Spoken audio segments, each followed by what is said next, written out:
ADG law and order STF Amitabh Yash ji जुड़ चुके हैं। Amitabh ji, news one India पर आपका बहुत बहुत स्वागत है।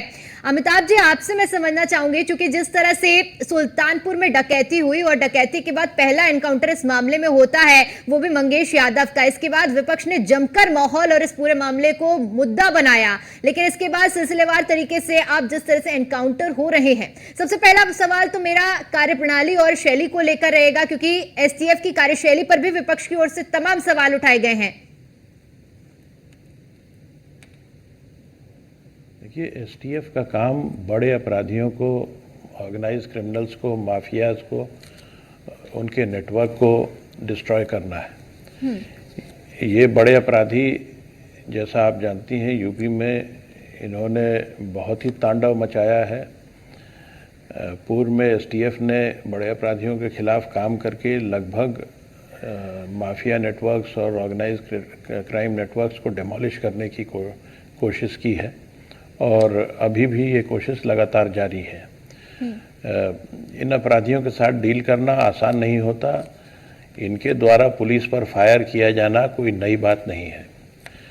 बीती रात जिस अपराधी के साथ पुलिस की मुठभेड़ हुई, एसटीएफ और गाजीपुर पुलिस की संयुक्त टीम थी, उसने 19/20 अगस्त की रात में 2 आरपीएफ के कांस्टेबल्स को बहुत ग्रूसम तरीके से, मैं कहूँ ब्लड कर्डिंगली ग्रूसम, इतना विभत्स तरीके से मारा है कि मैं उनके पिक्चर्स भी, उनके फोटोग्राफ्स भी डेड बॉडीज की आपसे शेयर नहीं कर सकता। इस प्रकार के अपराधी अगर पुलिस पे फिर से गोली चलाते हैं, ये कोई आश्चर्य की बात नहीं है। और इस पुलिस एक्शन में जो उसको गिरफ्तारी करने के प्रयास में उसने पुलिस पर फायर किया, पुलिस ने उसका जवाब दिया। उसे गोली लगने के बाद हॉस्पिटल भी ले गए। हॉस्पिटल में उसका इलाज हुआ और थोड़ी देर बाद उसकी मृत्यु हो गई। जी बिल्कुल अमिताभ जी, जिस तरह से जी अपना कार्य करने की, अपराधी की जान बचाने की भी कोशिश की। बिल्कुल अमिताभ जी, ये भी समझना चाहेंगे, आपने जिस तरह से इस प्रकरण के बारे में जिक्र किया, लेकिन इस शैली के बाद जिस तरह से पूरे मामले सामने आ रहे हैं, मैं ये भी समझना चाहूंगी, क्योंकि लगातार आरोप ये भी लगाए जा रहे हैं कि जाति के आधार पर एनकाउंटर हो रहे हैं। तो साफ तौर पर क्या, क्योंकि जिस तरह से कहा जाता है कि अपराधी की कोई जाति नहीं होती है, पुलिस की कार्यशैली क्राइम के आधार पर होती है। देखिए, पुलिस की भी, वर्दी की भी कोई जात नहीं होती, अपराधी की भी कोई जात नहीं होती।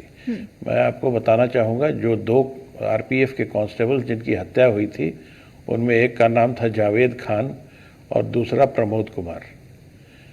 हमने कभी भी इनकी जाति नहीं पूछी। जिन अपराधियों ने पुलिस पर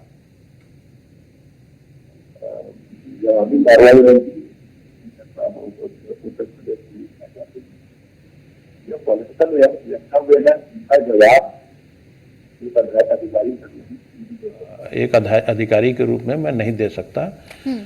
अन्यथा अगर कोई अन्य सार्थक प्रश्न हो, उसका जवाब देने के लिए उत्तर प्रदेश पुलिस हमेशा तैयार है। बिल्कुल, ये जो संगठित अपराध हैं लगातार यूपी में हो रहे हैं, एनकाउंटर को अब फर्जी एनकाउंटर बताने के लिए लगातार सवाल उठाए जा रहे हैं, इन पर क्या कहेंगे आप? क्योंकि ज्यादातर जिस तरह से आंकड़े सामने आए अमिताभ जी, उस पर ये भी हवा उड़ाई जा रही है कि इनमें से अगर देखा जाए तो ज्यादातर एनकाउंटर फर्जी होते हैं। मंगेश यादव के एनकाउंटर पर भी सवाल उठे कि आखिर अधिकारी जो एनकाउंटर करने जा रहे हैं वो चप्पल पहनकर कैसे पहुंच गया।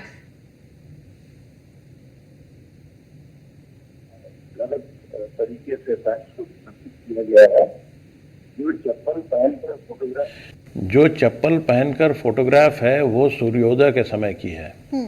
जो घटना हुई थी, मुठभेड़ हुई थी, वो रात्रि 3:30 बजे हुई थी। मैंने उस अधिकारी से इसके बारे में पूछा भी था। जब ये प्रकरण मीडिया में आया तो उसने बताया कि उसका जूता कीचड़ में धंस कर कीचड़ से सन गया था, तो उसने अपनी गाड़ी में रखे हुए चप्पल से उसे बदल लिया। अब इसको अगर कोई मुद्दा बनाए तो उसको क्या कहा जा सकता है? ऐसे अनावश्यक चीज़ों को मुद्दा बनाना सही मुद्दों से ध्यान को भटकाना है। जी, आगे का क्या कुछ रोड मैप रहने वाला है, एक्शन रहने वाला है, आगे भी अब किस तरह की तैयारियां रहेंगी यूपी एसटीएफ की जिम्मेदारी के, क्योंकि जिस तरह से निर्वहन किया जा रहा है एसटीएफ की ओर से जिम्मेदारियों का, अमिताभ जी ये भी समझना चाहेंगे आगे का क्या रोड मैप रहेगा? देखिए, यूपी पुलिस का रोड मैप बहुत क्लियर है। यूपी एसटीएफ यूपी पुलिस का एक हिस्सा है। उत्तर प्रदेश पुलिस ने अपराध को कम करने के लिए बहुत सारे कदम उठाए हैं। जैसे मैं एग्जांपल दूं, एक ऑपरेशन कन्विक्शन चलाया जा रहा है उत्तर प्रदेश पुलिस द्वारा, और पिछले वर्ष में लगभग 1.5 वर्ष में इसमें 50,000 से अधिक कन्विक्शंस हुए हैं।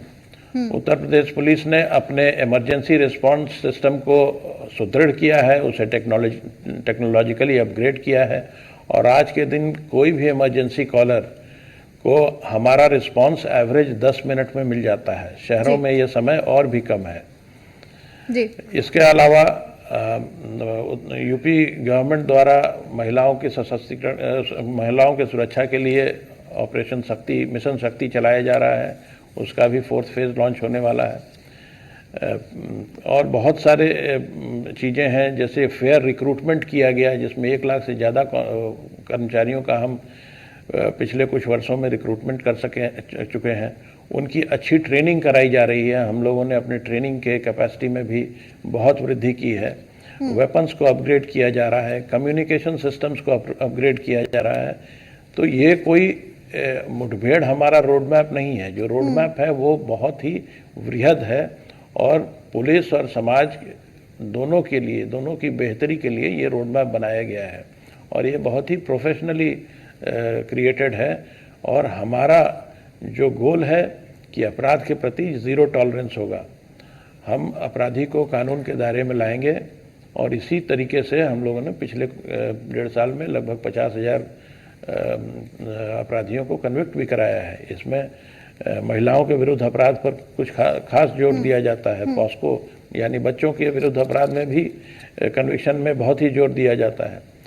तो हमारा रोड मैप बहुत वृहद है। उस पूरे रोड मैप को समझने की कोशिश करें, चाहे जो भी कमेंट कर रहा है हमारे स्टाइल ऑफ वर्किंग पे, तो उसको समझ में आएगा कि ये जो अपराध में कमी आई है ये सिर्फ 2-4 मुठभेड़ों के कारण नहीं हुआ है। जी, ठीक है अमिताभ जी, बहुत बहुत शुक्रिया आपका न्यूज़ 1 इंडिया पर जुड़ने के लिए और अपना कीमती समय हमें देने के लिए।